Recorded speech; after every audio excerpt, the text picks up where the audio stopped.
Alors, le prochain orateur, Farid Benabdallah, qui va nous parler de l'hémostase en chirurgie, évolution historique, clinique et industrielle.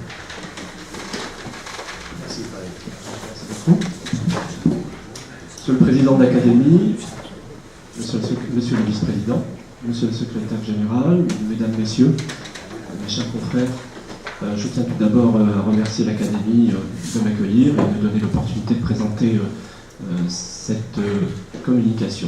Alors, j'ai décidé de vous présenter cette thématique que je considère assez originale, parce que l'hémostase passe souvent inaperçue dans nos pratiques chirurgicales, parce qu'il ne se passe pas grand-chose en règle générale, mais quand on a un problème d'hémostase, il est toujours intéressant de disposer d'un produit d'hémostase adjuvante lorsque l'indication, bien entendu, est posée.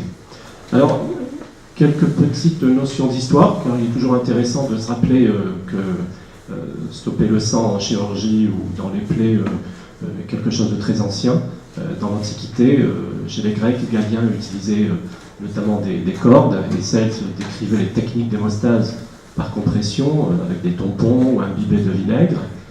Et un petit clin d'œil à l'Académie de chirurgie, dans son compte-rendu du 30 janvier 1929, donc ça ne nous rajeunit pas, la description du bistouri électrique et son fonctionnement ont été rapportés pour la première fois.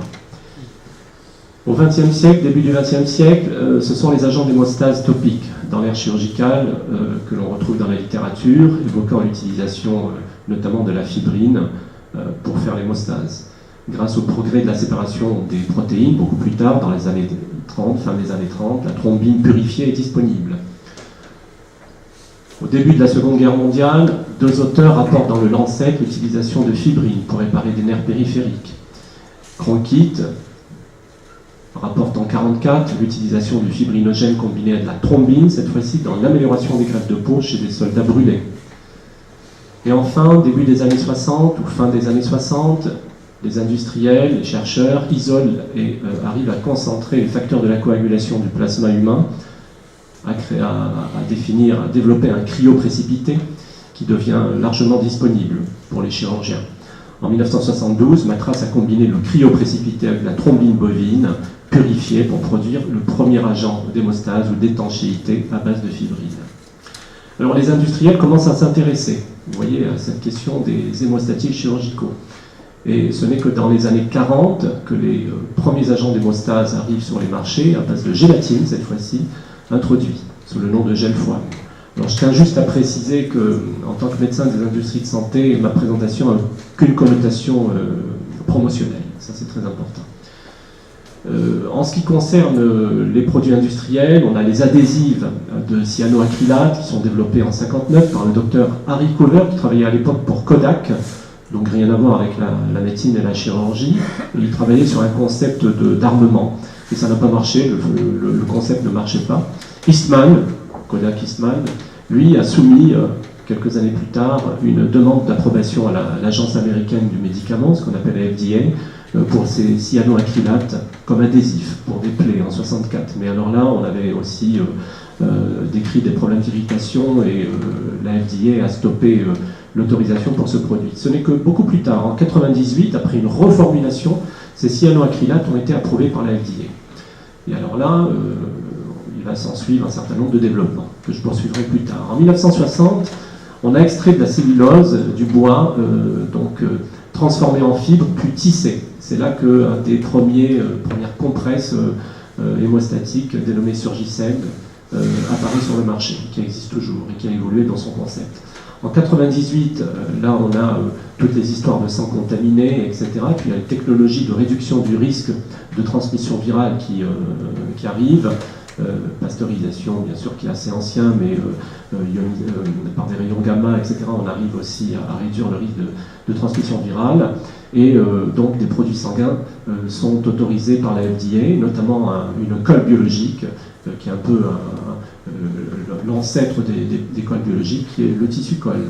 En 1999, un combiné de thrombine humaine et de granules de gélatine bovine, que connaissent bien nos amis urologues, obtient son AMM aux États-Unis puis en Europe sous le nom de Flossi, parce que ça va gonfler, ça va obturer donc la zone sanglante. En 2004, c'est un nouveau concept aussi d'éponge hémostatique, puisque c'est une matrice de collagène équin d'ailleurs, sur laquelle on dépose du fibrinogène et de la thrombine d'origine humaine, donc qui apparaît sur le marché européen et américain, qui est dénommé Tacocil. Voilà, donc vous voyez qu'il y a une innovation assez importante qui continue d'ailleurs dans le temps. Alors il est toujours bon de voir un petit peu en termes de marché, donc le marché commercial dans le monde, ce qu'il représente. Alors, on n'a pas l'impression, mais ces petites colles, ces petites compresses que l'on nous dépose sur la table opératoire, ça représente beaucoup d'argent. Le marché global des hémostatiques chirurgicaux et des agents d'adhésion tissulaire représente 5,2 billions de dollars américains. Voilà, billions déjà c'est énorme, ça va au-delà du milliard, et c'est une projection des spécialistes à fin 2020, et ça va en augmentant, pour un taux de croissance annuel moyen de 8% environ entre 2014 et 2020. Le premier marché, on parlait des prothèses aux États-Unis, c'est le premier marché des hémostatiques chirurgicaux dans le monde, c'est le marché américain qui est d'environ 36-40%, vient après l'Europe. Il y a une très très forte compétition des sociétés, bien sûr c'est encore les groupes américains, mais il y a quelques petites sociétés françaises, dont une vient de rentrer, je ne la nommerai pas, à la bourse, et qui est extrêmement innovante. L'innovation continue dans ce domaine, pas simplement pour l'école biologique, mais pour les concepts, c'est-à-dire les dispositifs médicaux, j'en parlerai dans un petit instant. Il faut savoir qu'il y a une régulation qui est très forte dans ce domaine, c'est-à-dire il y a une réglementation des hémostatiques chirurgicaux qui est extrêmement rigoureuse, et moi en tant que médical dans une société, j'y suis très sensible et j'y veille avec mes collègues des affaires réglementaires, et notamment pour les médicaments dérivés du sang, les MDS, mais pas simplement, pour les DM aussi, puisqu'il y a de nouvelles réglementations qui s'accordent de plus en plus et qui suivent le médicament. Et puis enfin, la gestion des établissements de santé, très rigoureuse, on le sait tous, et encore plus dans le domaine des hémostatiques, parce qu'il y en a beaucoup, et les pharmacies hospitalières, le pharmacien hospitalier est obligé de faire un choix en fonction de ces différents produits. Alors, je n'ai pas l'intention de vous donner une leçon sur les hémostatiques, vous connaissez parfaitement, mais juste rappeler qu'il y a deux groupes, les MDS, les médicaments dérivés du sang, et les dispositifs médicaux. Les médicaments dérivés du sang sont faits à base de fibrinogène et de thrombine humaine, obtenus par fractionnement du plasma, c'est les choliofibrines, qui ont une action spécifique donc, sur la cascade d'événements survenant au cours de la coagulation. Il y a une exception, c'est la préparation de colle de fibrine autologue, le Vivostat.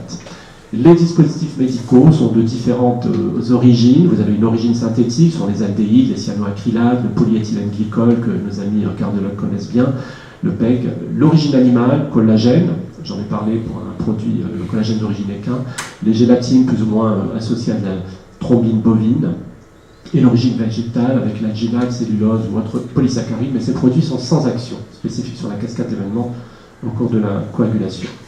Alors, c'est vrai qu'en chirurgie, en règle générale, on sait maîtriser les saignements, qu'ils soient actifs, importants, que les saignements suintants,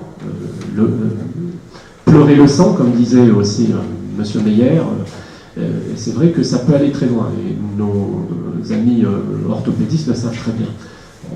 Alors je me suis amusé à voir dans la littérature combien on perdait de sang pendant les chirurgies. Vous voyez, donc en chirurgie d'exérèse partielle d'organes pleins pour pathologie néoplasique, on peut perdre jusqu'à 1 litre 2 dans la chirurgie hépatique. Dans la chirurgie du pancréas, on peut perdre 600, plus ou moins 200 millilitres de sang.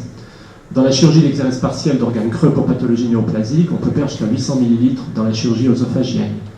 La chirurgie du côlon un peu moindre, peut-être pas rectale, mais côlon, on peut perdre jusqu'à 100 millilitres. Alors justement, dans les prothèses totales de hanche, la littérature note des pertes qui peuvent aller jusqu'à 2 litres de sang. Les études ont été faites sans drain et avec drain, 1,5 litre. Donc c'est considérable. Et pour les prothèses totales de genoux, on peut perdre jusqu'à 1,8 litre de sang. Donc c'est énorme. Alors, ce qui est intéressant, c'est de voir un petit peu les évaluations cliniques qui ont été faites, évaluant l'intérêt de ces hémostatiques. Et la Haute Autorité de Santé, dans son rapport d'évaluation technologique sur les hémostatiques, qu'elle a publié en juin 2011, a publié cette méta-analyse Cochrane qui est assez intéressante, qui rapporte 26 études en chirurgie hépatique, vasculaire et orthopédique, et a évalué l'intérêt justement de ces cols biologiques et des dispositifs médicaux sur l'impact de la transfusion sanguine.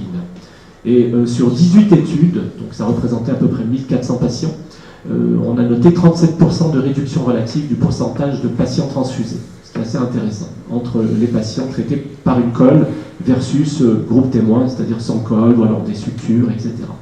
Sur 14 études, ça représentait plus de 800 patients, il y avait une diminution de 160 ml de perte de sang par patient. Le test d'hétérogénéité sur l'effet du traitement était statistiquement significatif sur ce critère. Les auteurs de cette méta-analyse ont suggéré que l'utilisation des cols biologiques avait diminué les pertes sanguines justement post-opératoires et les transfusions périopératoires. Mais toutefois, restons prudents, ces études étaient de méthodologie moyenne, beaucoup d'hétérogénéité, des critères d'efficacité ou des critères de jugement pas tous homogènes, ce qui, bien entendu, ouvre la porte à la faisabilité d'études contrôlées randomisées de grade 1, incluant un nombre de patients suffisant avec une méthodologie robuste, carrée, qui puisse donc arriver à ces résultats. Voilà. Alors, bien entendu, en morbidité, je ne vous l'apprends pas, la transfusion sanguine a un impact direct sur la morbidité post-opératoire. Il y a eu beaucoup de publications à ce niveau-là, je ne vais pas les revoir, mais il y a un risque infectieux qui est majoré lorsqu'il y a des saignements non contrôlés, le développement de fistules digestives dans les différentes chirurgies, pelviennes ou sus-mésocoliques, les adhérences, l'échec de la réalimentation orale précoce, du fait de pertes sanguines lors de chirurgie digestive sous-mésocolique, et puis l'impact médico-économique qu'il ne faut pas négliger, d'où l'intérêt de choix des hémostatiques par les pharmacies et les équipes soignantes et les chirurgiens, parce qu'il y a une augmentation de la durée d'hospitalisation qui peut être très importante. Des études ont été faites à ce niveau-là, et des coûts d'hospitalisation non négligeables. Alors quel a été le développement, ou quel est le développement clinique des industriels? Et ça c'est intéressant de revoir un petit peu, parce que ce développement a été fait, et continue à être fait aujourd'hui, dans différents domaines. L'extension d'indication. Vous savez que quand un produit a une AMM, un médicament essentiellement, on étend l'indication avec des études. Ça a été fait dans le domaine du collage tissulaire, ou l'adhésion, tissue sealing, comme le disent nos amis anglo-saxons. Ça a été fait dans les fuites aériennes pulmonaires, pour traiter ou prévenir des fuites aériennes pulmonaires persistantes. Pour les amis pulmonaires, ce sont des fuites aériennes qui vont au-delà de 7 jours, et ça a donné des résultats significatifs en faveur de ces produits. Les ophtalmologues utilisent aussi des colles pour traiter le ptérygion. Vous savez, les inflammations de la cornée, ils font des petites greffes de conjonctive, et ils rajoutent un petit peu de colle biologique pour asseoir, pour vraiment coller là, et ça donne de bons résultats. Le renforcement de sutures, on va en parler dans un petit instant à titre d'exemple, pour les sutures durales en neurochirurgie, les sutures vasculaires par exemple aussi. Les fistules digestives, on a tenté aussi d'évaluer l'intérêt de ces colles ou patchs dans les fistules biliaires, pancréatiques. La lymphostase, ça a intéressé beaucoup, ça continue d'intéresser les chirurgiens qui font des curages ganglionnaires étendus et qui essayent de limiter ou d'essayer de limiter les épanchements lymphatiques ou à orthocave, la prévention des adhérences. Alors l'innovation est forte dans ce domaine, notamment pour les poudres hémostatiques qui continuent à se développer, et puis les dispositifs de vaporisation de colle biologique sans CO2. Rappelez-vous, il y a quelques années, il y avait eu de gros problèmes avec le CO2 qui avait entraîné des décès chez quelques patients du fait d'embolie gazeuse, donc là on en est revenu. Il y a des dispositifs de projection de poudre hémostatique assez originaux, et puis des dispositifs adaptés à la chirurgie laparoscopique ou endoscopique en règle générale. Et ça c'est intéressant. Quelques petits exemples d'études randomisées prospectives contrôlées multicentriques, notamment en neurochirurgie, pour justement montrer que ces colles, et ça a été fait avec une colle biologique, qu'elles pouvaient renforcer la ligne de suture. Et ça a été mené donc chez 139 patients présentant une pathologie tumorale de la base du crâne, évaluant l'utilisation d'une colle de fibrine versus groupe contrôle en traitement adjuvant des sutures. Et là, les résultats ont montré une fermeture étanche de la dure mère, et 92% des patients du groupe colle versus 38% pour le groupe contrôle avaient obtenu le résultat donc de fermeture étanche, de la significativité en faveur des patients du groupe colle de fibrine. L'analyse en intention de traiter. Voilà, et puis ça je ne vous l'apprends pas. Figueras, il y a quelques années, dans la chirurgie hépatique, chez 300 patients d'une étude contrôlée, randomisée, prospective, des patients qui bénéficiaient d'une hépatectomie, une résection hépatique élective. Donc on voyait qu'il n'y avait pas de différence dans le groupe colle en termes de fistules biliaires versus le groupe contrôle. ce qui montrait que l'école n'apportait rien en termes de traitement ou de prévention des fistules biliaires. Toutefois, Tozzi en Italie en montrait, dans une toute petite étude, certes, je l'avoue, de méthodologie extrêmement faible, mais il y a quelque chose qui sortait avec l'utilisation, cette fois-ci pas de la colle, mais d'un patch, le patch de collagène sur lequel du fibrinogène et de la thrombine était enduit. Là, on montrait en effet qu'il y avait moins de fistules biliaires après hépatectomie droite chez les patients qui avaient bénéficié de ce patch. Donc 6% versus 44% avec une significativité en faveur pas de la colle du patch, pas de la colle du fibrine. Donc c'était un comparatif patch et colle. Alors là, vous connaissez bien cette étude. Toutefois, c'est Patrick Pessot qui avait lancé cette étude donc, sur l'intérêt d'un patch sur la prévention des fistules pancréatiques après pancréatectomie gauche.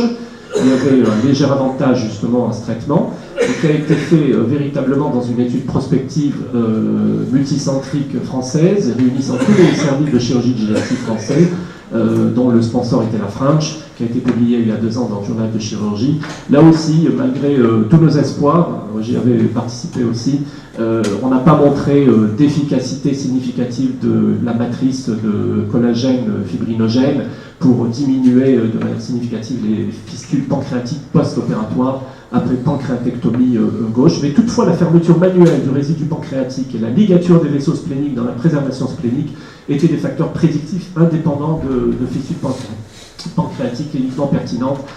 C'était assez intéressant. Je pense qu'il faudrait continuer cette étude avec plus de patients. La lymphostase a été aussi quelque chose d'étudié. Et enfin, ce que je voudrais aussi dire en finale, c'est qu'il y a des difficultés de faire des études randomisées comparatives, mais il ne faut pas baisser les bras, d'un point de vue réglementaire, d'un point de vue pratique, d'un point de vue renseignement, etc. Comparer un MDS, un médicament dérivé du sang, avec un dispositif, c'est toujours difficile, ça crée des biais. Donc il ne faut pas le négliger. Les stratégies industrielles, est-ce que les industriels aujourd'hui sont ouverts à comparer 2 produits j'y crois moyennement, même si on a des discussions avec nos collègues, mais il faudra le faire un jour ou l'autre. Les coûts de développement sont énormes. Est-ce que nos maisons mères sont capables de dire, voilà, moi je vais vous donner 1 million d'euros pour faire une étude? Là c'est une grande négociation et les coûts de fabrication sont élevés.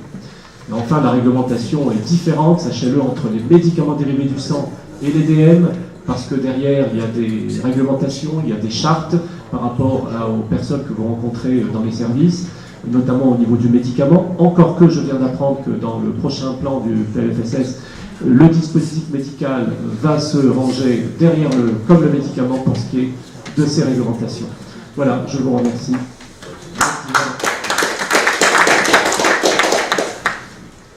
Merci beaucoup, Valérie, pour cette série historique de l'hémostase et de ses développements. Voilà, c'est ouvert à la discussion. Oui, merci beaucoup pour votre exposé. Je voudrais vous retracer pour l'urologie, par exemple. Je pense que ces systèmes ont fait faire de gros progrès quand on est passé de la chirurgie partielle du rein en laparoscopie.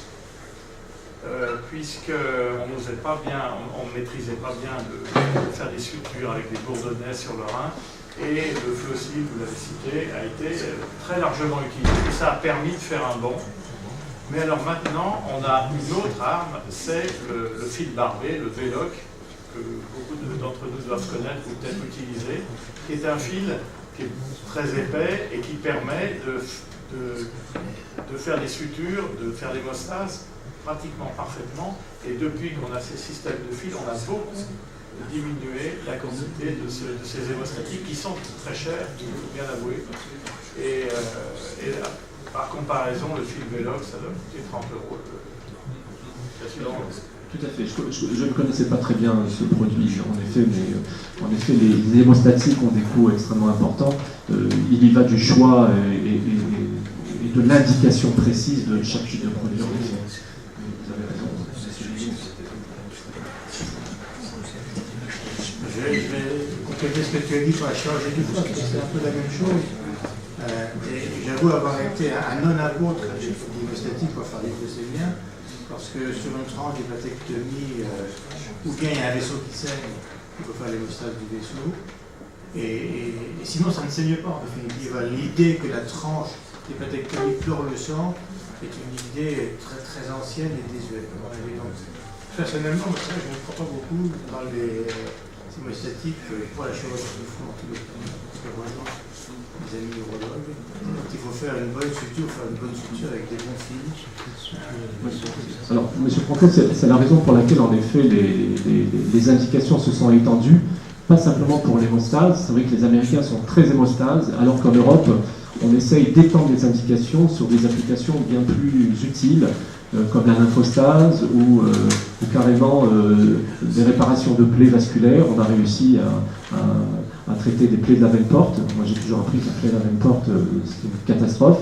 Et on a réussi. Alors, certes, c'est des indications bien particulières sur lesquelles, en effet, on peut aller. D'autres questions? Richard, je sens que tu as envie de poser une question.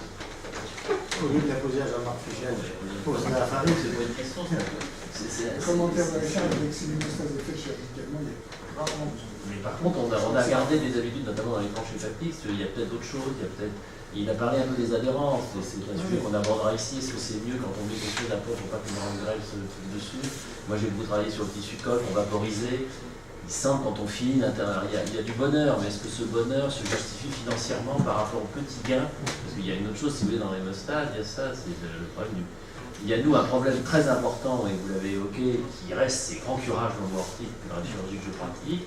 Et en plus, il y a l'ivresse maintenant de la laparoscopie qui fait encore des curages plus grands, on a encore plus de lymphocèles. Et quand on ouvre moins les espaces, on a des lymphocèles qui sont cloisonnés derrière, et c'est un vrai problème, de grandes poches de lymphocèles après un curage lombo-ortique, notamment par voie rétro-péritonéale.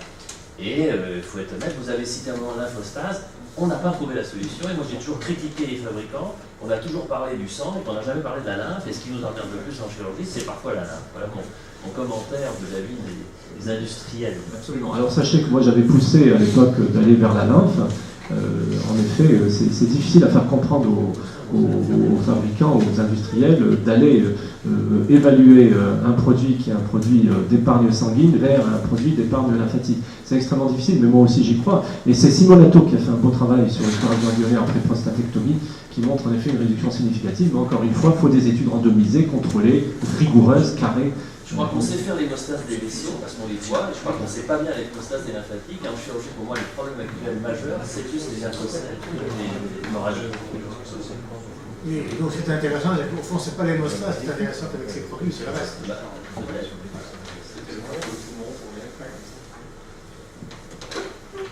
D'autres questions? Est-ce que dans les fistules, on va trouver quelque chose pour la prévention des fistules? On a tenté pour la fissule pancréatique avec un gros espoir. On est arrivé à montrer des facteurs prédictifs, mais il se pose le problème de l'alcalinité du tube pancréatique. Le biliaire, certains l'utilisent de manière très aléatoire, mais il n'y a rien de prouvé de manière significative. Je trouve aussi que dans le biliaire, il y a les canaux qui coulent, ceux-là, il faut bien les ligaturer, et pour le reste, c'est rare que ça fuit. Yves, pas de commentaires sur la chirurgie du foie. Merci beaucoup. Merci à vous. Farid.